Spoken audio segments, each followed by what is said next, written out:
My boyfriend gave me a book to read, and it's the most sexist, misogynistic book I've ever seen, and now I'm wondering how a proud feminist could ever think I'd enjoy this.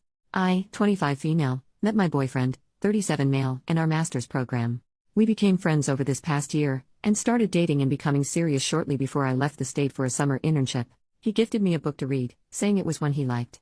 It's A Spell for Chameleon by Piers Anthony, a fantasy novel written several decades ago. I knew nothing about it prior, and began laughing at it 2 pages in because of how ridiculous the writing was, especially about women.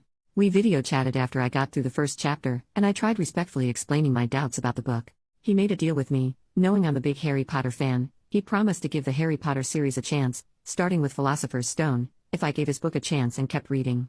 This rocked my world, and I had a sudden burst of motivation. I'm on chapter 3, and I cannot stand this book. It is one of the most sexist and misogynistic texts I have ever had to read, and it honestly makes me feel like crap. Not to mention it's just poorly written all around, painfully spoon-feeding obvious symbolism, and excessively throwing in fantasy creatures and concepts that do nothing for the plot. The protagonist is a complete dillhole that I could not care less about, and as a reader, I don't want to follow him or anything in the fantasy world of Xanth. But of course, flat out telling my boyfriend those thoughts about a book he enjoys would be hurtful, and he has every right to have different preferences. I am shocked that he would recommend such a book to me though. He is a respectful and educated man, treating me very well, and identifying as a proud feminist. This recommendation was out of left field. Does he not remember how hurtful the author's writing on women is? Did he read it at a young age, and has since grown?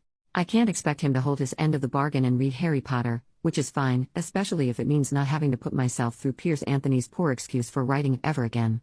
I like my boyfriend a lot. How do I respectfully tell him why I cannot invest in this book anymore? It's important to me that he realizes the negative messages being suggested, but I want to do this without insulting his taste or making him feel at fault. Edit to add why the book is horrible. Example 1. I like beautiful girls, he said. And I like smart girls. But I don't trust the combination. I'd settle for an ordinary girl, except she'd get dull after a while. Sometimes I want to talk with someone intelligent, and sometimes I want to, he broke off. Her mind was like that of a child, it wasn't really right to impose such concepts on her. Example 2. That's the point, he said. I like variety. I would have trouble living with a stupid girl all the time, but you aren't stupid all the time. Ugliness is no good for all the time, but you aren't ugly all the time either. You are variety. And that is what I crave for the long-term relationship, and what no other girl can provide. Example 3. All women are the same inside. They differ only in appearance and talent. They all use men. Example 4. That whole rope trial in chapter 3. Example 5. Other girls manage to enhance their appearance by cosmetics or padding or specialized spells, but besides Sabrina all other females look somewhat artificial. She was no enemy. This was the PG. 2 example I mentioned. Example 6, there was much more of her he longed to see, and to touch, but that could come only after marriage. She was that sort of girl, and it was part of her appeal. The girls who had it didn't need to put it on casual display. PG. 3.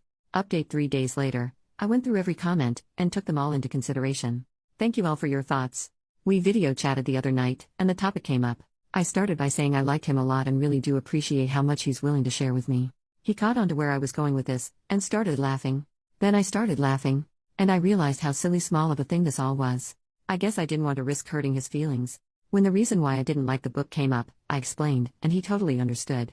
It's been at least a decade since he's read the book, and he can see where I would feel uncomfortable. He will still consider reading the first Harry Potter book, since I gave his book a chance. And being a single dad, his kids also like the series, so it would be a chance for him to connect more with them.